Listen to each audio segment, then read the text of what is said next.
Thank you so much for being here this evening. As you all know, I'm here with Brian Colley and Andrew Roberts-Gray, and you are sitting amidst their exhibition, Planet Eater, not Plant Eater, Planet Eater, the Godzilla Show. And thank you so much for being here, and thank you to US Bank for generously sponsoring this exhibition. We appreciate them. I'm going to start by asking them questions for about 15, 20 minutes, and then I'll open it up to all of you for your burning questions. And I would love to just start by asking both of you how you came to art and what if you have any formal training or if it was more just out of interest and you grew into it, how you describe yourself as artists. And I'm going to start with Brian. Thank you so much, and thanks all for coming. I probably came into art just kind of naturally, as a child does, with crayons and pencils and paper pads on long car road trips. I grew up in Texas, and we'd come to Colorado every summer pretty much to camp, and those long trips require entertainment. And so I was handed patterned crayons and shown you could make more than just scribbles. You could make characters from Sesame Street, and then I guess I was hooked. That goes the story, and then just kept taking art classes. I didn't know exactly what was in store. Just always had the vivid imagination. We weren't allowed to really watch cartoons, so it was a lot of Sesame Street and reading Rainbow and Mr. Rogers, and that kind of just ignited a lot of imagination in me. A lot of just solo playtime, so I'm drawing and creating, and in school that was kind of the same thing. A lot of it was required, so that was great to take classes, and then in college took enough art classes that in the end of my sophomore year they said, maybe you should major in this, and so I did without having a plan. They didn't really have a plan for you in college after school, so yeah, that's kind of the background, and then I just feel lucky enough to have found this community of creative people to play with, I guess. I mean, here we are playing around with Godzilla, but the show's become more than that, so I'm excited to talk more about that with you. Thank you. And you would consider yourself an illustrator, is that correct? Is that your main? I do, yeah. Yeah, I kind of came in the back door, taking one graphic design class in college and actually struggling with my teacher, my painting teacher, about what was illustration and what was fine art. And I was like, what's the difference? And just learning how to express myself in different ways through my art, which a lot of time is illustration. I do a weekly comic in the Soper Sun, and that's been another fun outlet. So, yeah, lots of different things for me. Amazing. Thank you. Andrew? Hi, I'm not used to speaking into a microphone, so can you hear me? Okay. So when I grew up, I wasn't the kind of kid who made drawings or things like that. I wasn't particularly artistic, I would say. I like to read, and I was probably, as I went towards high school, even in middle school, kind of an intellectual. And of course that's not real popular or whatever, but so I didn't have like an artistic background on that side, although my mother was an artist and an art educator. So she got her degree in art education from the University of Wisconsin at Madison in the 50s. She was the first female graduate of that program, correct? Yes. So one of the first art education programs probably in the country that was formally for that. So that was my mom. Grew up in the Bay Area, and because we lived about an hour from San Francisco, so we went to a lot of art things in the city, especially the De Young Museum. And kind of a formative thing for me was I remember connecting to Japanese and Chinese paintings there when I was like in middle school. I just liked them. I probably liked them more than typical Western landscape or portrait work or things from France, Impressionism or, things classic painting before that. And so it was sort of an unusual thing. And I just remember that. And then I really got into science fiction. So, and then the other kind of formative thing for later on was my father was a computer scientist. So many of you know that one of the threads of culture or art that I follow is broadly the history of the computer, and that comes through from him. And then so you add that with science fiction. I read a lot. When I went to college, it wasn't for art. When I went to university, I went in philosophy. I mean, now I look back at that and I just laugh. I mean, it seems ridiculous. And flunked out immediately within a year. So I was out of the university, trying to figure out who I was. And so then I came to art and kind of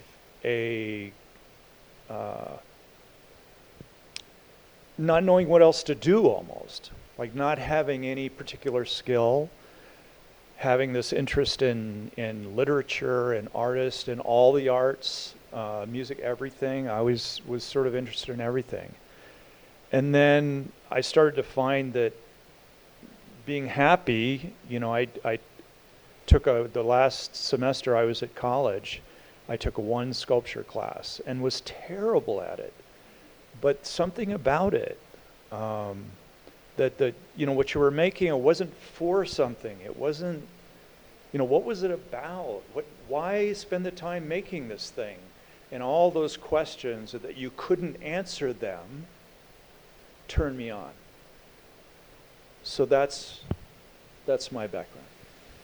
Thank you. You both make art out of SAW in Carbondale. You both have studios at SAW. And is that where you two met each other? How did you meet? How did you two meet each other? Probably in the art community of Carbondale, because Brian's so visible there because he works at the art base and Carbondale Arts. I think we just met. Very close. But then you ended up at SAW.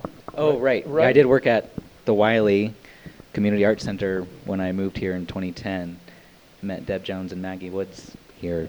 So if anybody of you don't know, SAW is not a communal, but it's a warehouse art space. About 20 artists work there. It's very fertile. They're printmakers, sculptors, ceramic artists, painters, illustrators, and we all just kind of are there together. And for me, this is about my fourth collaboration that has come out of SAW.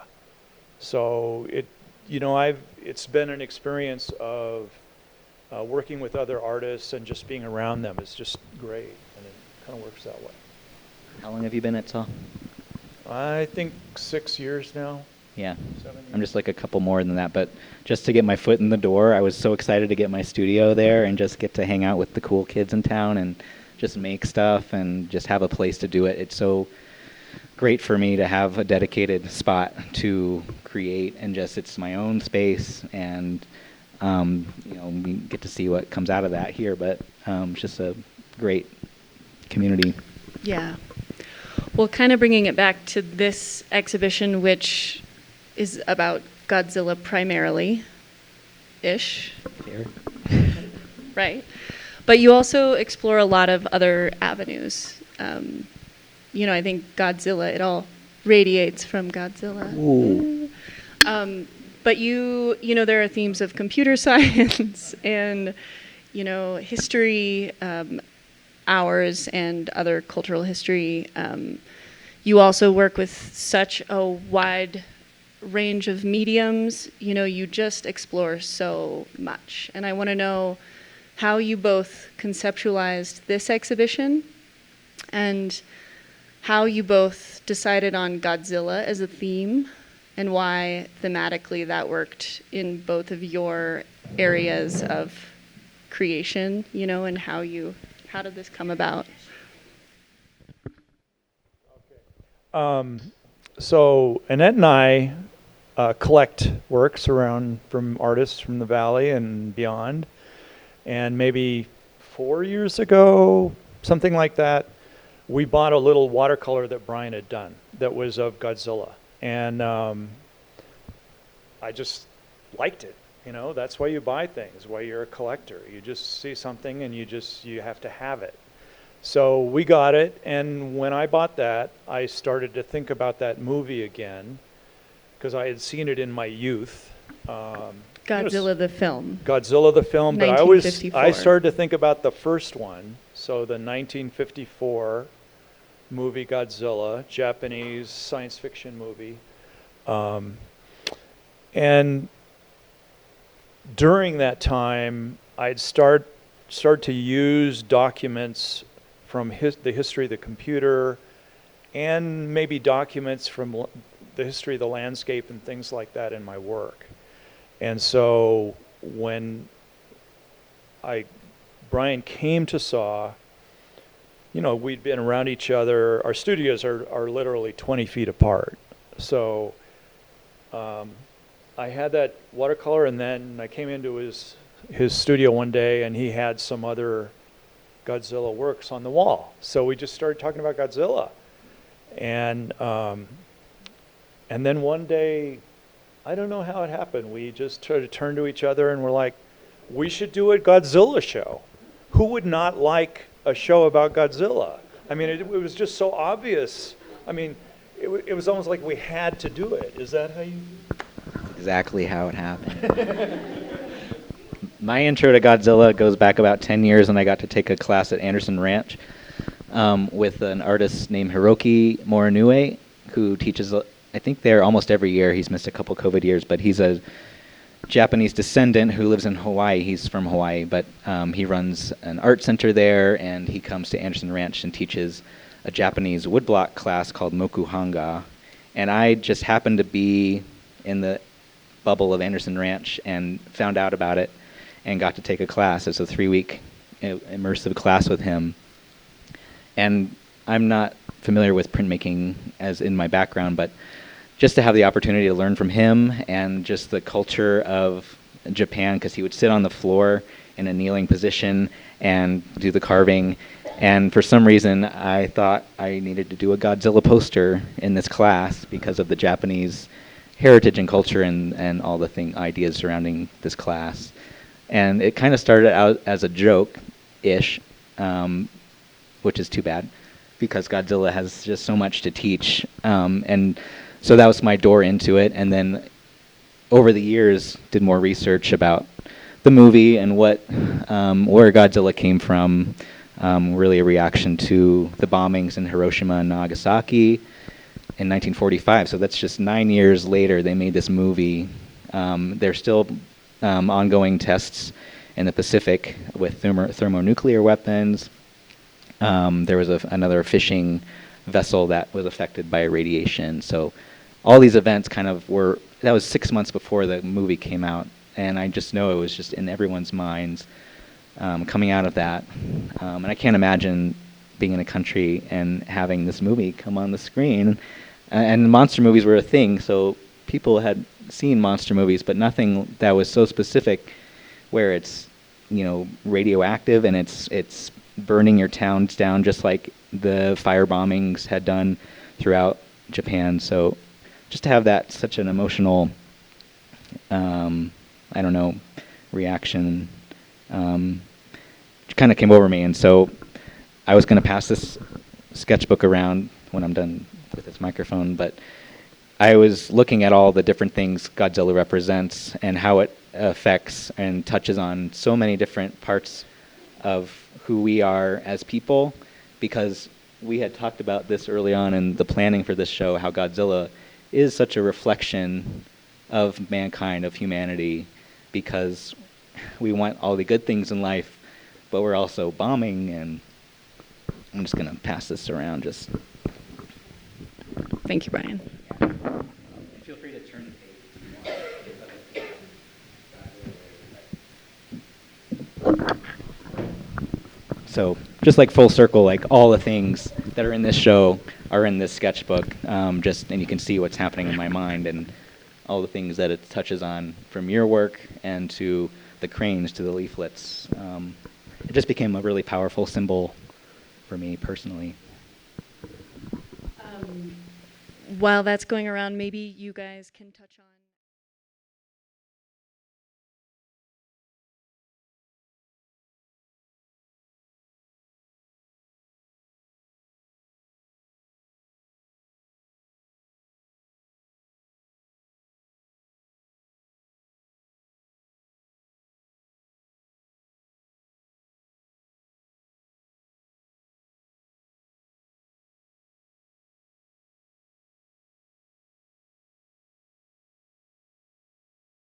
communication, or were you actively working together with material process? Well, I think we came up with sort of a loose plan. Well, here's what happened. When we formulated this idea, then we thought, well, we need a place to have the show. So we knew about the art base. We loved this environment and the gallery. This was a new space right when we were talking about this, and so we knew sort of what it was going to look like, and we knew about the process of submitting an exhibition proposal. So we spent a good amount of time thinking about what the show would be about, how it would be presented, and putting together this proposal.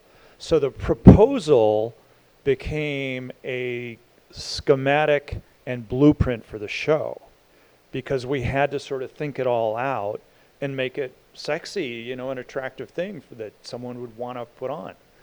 So at the point that we had to formulate that, you know, we started to go into the actual history of Godzilla. And you know, when Brian and I started talking about it, I knew about the Godzilla movie, but I did not know that he was actually born in the ocean of radiation.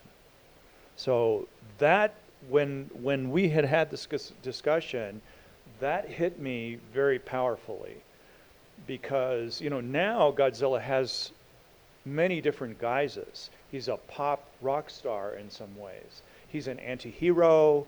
He's a pop icon.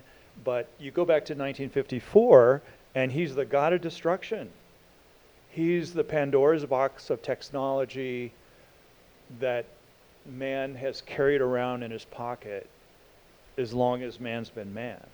So that's what went into my mind. So I wanted to talk about that. So the proposal, we had to embrace that. How are we going to talk about that? But we didn't want to just talk about the dystopia of Tokyo ravaged by Godzilla. We wanted to talk about Godzilla as this alter ego for people too, and the longer history that he has as being having this identity that's molted over the years, over 50 years. He you know, who that is and how he relates to people's lives has changed, and we wanted to have some kind of representation of that. And in Brian's portraits of Godzilla, with the gold halo, you know, I think Brian was feeling he wanted to present this other more modern guise of Godzilla, of the kind of almost the everyman, or this alter ego inside of ourselves. So I'll stop right there. I like that. Yeah. That series is called A Blessing and a Curse, which kind of brings out your point about the Pandora's box, which is, you know, uranium's been around on the planet forever and ever, but when we figured out what to do with it, there's so much good potential that is there, and we've seen it with, you know, the future images of the humans going to space and space travel, and like nuclear energy seems like such a potential for all that. But the bad side is so bad, and it's really hard to get over and through that. So that's the blessing and the curse. So he's kind of blessing you, but he's also burning you down. So then I had this, I had this interest in printing documents from history into my work that I've been doing for a while, and having actual documents from specific points in time in the works to ground them in sort of the reality of our human history. And so it was important to me for us to have some documents in the show. So Brian and his research read about this right here.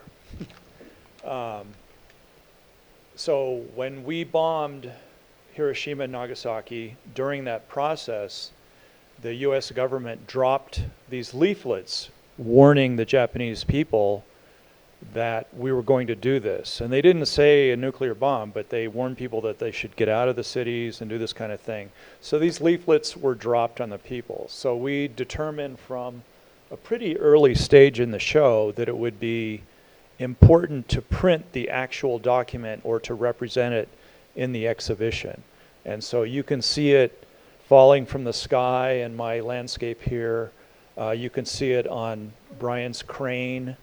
And we just thought it was important, and it would lend this sort of richness to the experience.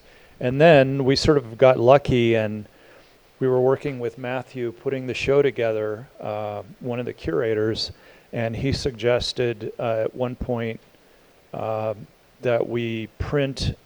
I think Brian actually was thinking about printing these things and having them on a pedestal, and then Matthew said, well, we should just put them on the floor, which is where they would have been in Tokyo, or I mean in Hiroshima or Nagasaki. So so the documents were important. So you'll see in some of my works, there's the diagram of fission, because I feel like that's where Godzilla was born. In 1933, when Leo Szilard came up with the formulation of the concept of fission, which led directly to nuclear technology and the bomb, that's the moment that Godzilla was born. And then there's some other documentary things you might find too. But this was one of the really big aha moments for me. One of the fun things I get to do when I come up with an idea for a show is just to do all the research I can and have a sketchbook like this and just write down everything, meet with friends who know about nuclear energy and see like both sides of all the stories. And then to find this, I had never heard of this happening before. And just reading about it, and then I have a Google Translate thing that can translate some of the words, so I knew it was fairly real. And also, when I printed these out to make a paper crane, just the symbols coming together. The story of the paper crane, if you don't know that story, there's a legend in Japan that is called Senbazuru, I think. It's probably not pronounced that way, but it's basically means if you fold 1,000 cranes, your wish will come true. And there was a girl who was just 2 years old, I think her name was Sadako, in Hiroshima. She was just like a mile away from the blast, but survived, but then had leukemia later in life. And while in the hospital, she found out about that tradition of folding 1,000 paper cranes to have your wish come true. And I think she did die at the age of 12. But just that symbol of kind of of peace and reconciliation. There's a statue of her in Tokyo, or Hiroshima probably, in Japan. And just combining these two things. If someone gave this piece of paper to you, or a crane, you know, that's such an opposite symbol. And I just love kind of mixing those up. And so you'll see in the Godzilla's portrait on the other side of the wall here, our kind of movie poster for Godzilla. Printed inside him are these documents. The paper crane is there. So it's sort of making up his skin, who he is. And so he's composed of many of these ideas that we talked about. And the piece on the other side of this wall right here is the only collaborative piece in the show. That's correct. That you two both worked on together, so that's important to note as well. But there are plenty of other ways, like just finding this document and having both of us incorporate. Also, there was a light piece at the front that I had been planning for a while and just trying to figure out how to do it. And then I think you saw it and were like, wait a minute, Yeah, so I've been using transparent plexiglass in my work for quite a while. And so Brian made the piece. He started on it earlier in the summer, the big iconic piece in the front. And I knew it was going to be great. And then I didn't know he was going to do this, but he lit it. So when he first put it on his wall in his studio, he lit it, and he brought me in, and it was lit from the back. And I just thought it was so great. I was just like, I got to do something like that. So this is sort of how the collaborative process works too. It's like someone does something you admire, or it inspires you. I mean, Brian's an inspiring artist, so I was just inspired to try to make a light box, which I'd thought about for many years and just hadn't got around to, or I don't know, I hadn't done it. So I was like, I'm just going to do it. So I started about a month ago making that thing, and I just did it. So that's The piece just here behind all of yeah. you.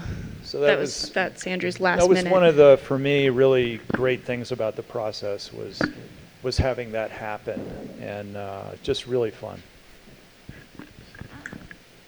Amazing. I'm gonna open it up to questions, unless you guys have more. Yeah. One of the things that I read in your journal, as I was reading through, was something like artists create.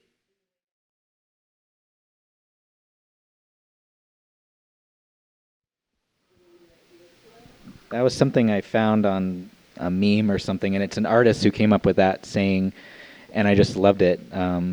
Yeah, art should have the capacity to create at the same rate as mankind has to destroy, or something like that. And it just really resonated with me because when you see bombings like this, it just is so overwhelming.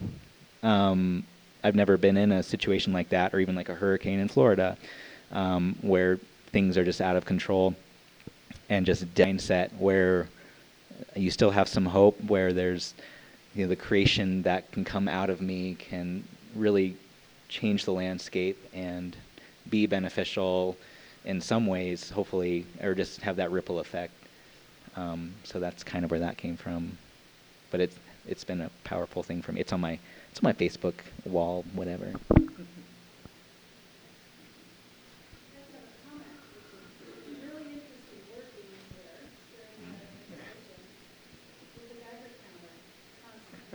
Yeah, you might have heard a Geiger counter in the background.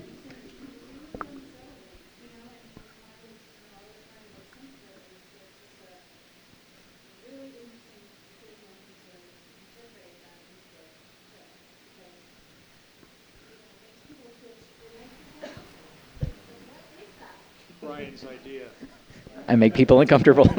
But I think that this is a really good point, because this exhibition it is haunting, but there's also so much levity, and there's also so much. It's interactive. There are beautiful parts. There are ugly parts. You cover so much in this little space. That's Godzilla. He does all the things. And people who are little children and adults who are much older, everybody loves it. People love coming in and looking at everything and exploring. Yeah, I think I've been enjoying this exhibit, and I don't want to say like Meow Wolf entirely changed my perspective on art, but it has a little bit, just because art can be so much more than just a piece on the wall. Just the way we experience life and come through an exhibition space like this, there's just stuff to learn, and Godzilla in many ways has also taught me that, like, there's so much more beneath the surface, and the ways that everything is connected, from the light to the dark. So.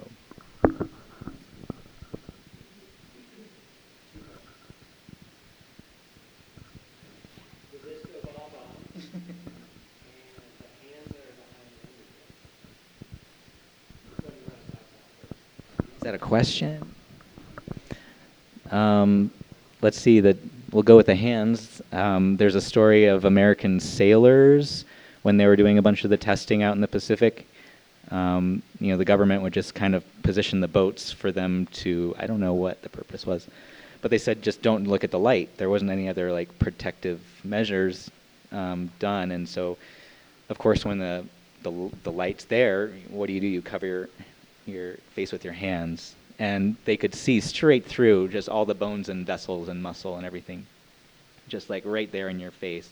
And so that's what this is. It's like this sort of beautiful but terrifying image of, I can't remember what the title of this, but something about the creator and destroyer of worlds, which is from an Oppenheimer quote, who's one of the Manhattan Project brainiacs.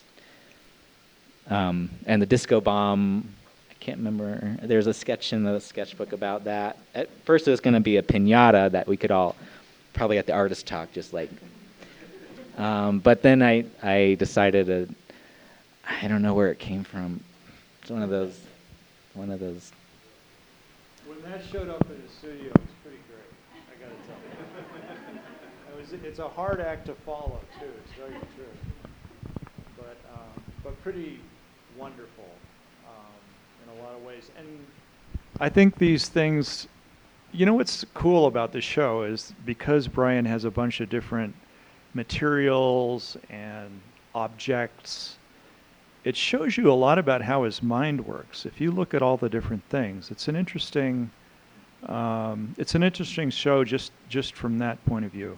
It goes from a disco ball, to almost a formal portrait of a science fiction icon. It's a lot going on. It's interesting. So that's the fun thing about art, though, is that you can just. There's a meme going around right now. You can just make stuff. You can just go and do it, and to have like a purpose behind this show and like subject matter that's already like in place. So you just have to go find it and incorporate it and put it together. The materiality just kind of pushed the show for me. I work with Dave Kodama, who has a brilliant like wood shop and a laser cutter, and he helped me cut those fluorescent plexiglass cranes in the front, and just being able to envision something and have it come out. It's very rare that it actually works like that, but I felt lucky.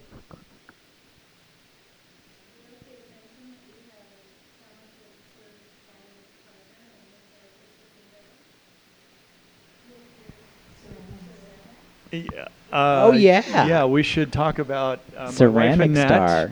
Annette. As Brian started working at the Clay Center on some of his ceramic objects that are in the show, there's some ceramic bombs in back. If anyone wants to take home a bomb, they can do that. And then Annette and Brian got together, and Annette made some plates, and Brian decorated them in the process of the Godzilla show. So those are back. And then Annette later on, after that, she asked me if we would like to do anything together, and so. Because whenever you have a show, you want people to exit through the gift shop, always. So we thought there should be some Godzilla mugs in the gift shop. So Annette made some mugs you can see that are decorated and have some of the qualities of the show or the ideas in them. And so we wanted to present that as part of the exhibition. So thanks, Guy. Appreciate that. Annette saw me struggling. I was taking a class at the Carbondale Clay Center, and the plates are really hard to throw if you've ever tried. I can throw a cup okay, but plates just kind of get out of whack. And Annette saw me struggling, and she's an expert potter, and just made 6 plates and said, "Here, have fun." So thank you so much. Does anybody have any other questions? Do you guys have anything else you want to add? Yeah, I do. So we want to thank the Art Base and the staff and whoever reviewed our proposal. Yes, thank you. It was an ambitious Crazy proposal people. and not a common exhibition idea around here. So it was really wonderful to have it accepted, and the support of the staff, the whole Art Base staff, and Sky and everyone has just been exceptional. So, this is a month in this place that takes a lot of people and money to run. And to give artists this stage is so important, and it just makes your life as an artist complete. To have other people see your work in this environment. So thanks. I'll echo that. Yeah, and also thank you to Matthew, because we're going to be doing a little collaboration this time next week here. We're going to be showing a screening of the original Godzilla movie, which you can RSVP to on the Artbase website. But Matthew especially is going to be pairing up with Sam Chittenden, who are doing a modular synth setup. If you've ever seen them at Craft, they've been meeting about once a month at Craft with Sunday Morning Modular, and we're going to have the movie volume probably pretty low or silent and just have the beeps and boops of the synth going. And they've already met and they've prepped, and it's going to be amazing. And also thank you to Matthew, and kudos to you, because he's going to be moving on, and he's got an amazing job in England. Yep, this was his last install here at the Art Base. We're so lucky. Yeah, we're lucky. Thank you guys so Thank you very much. Thanks for coming. Thanks everybody for being here.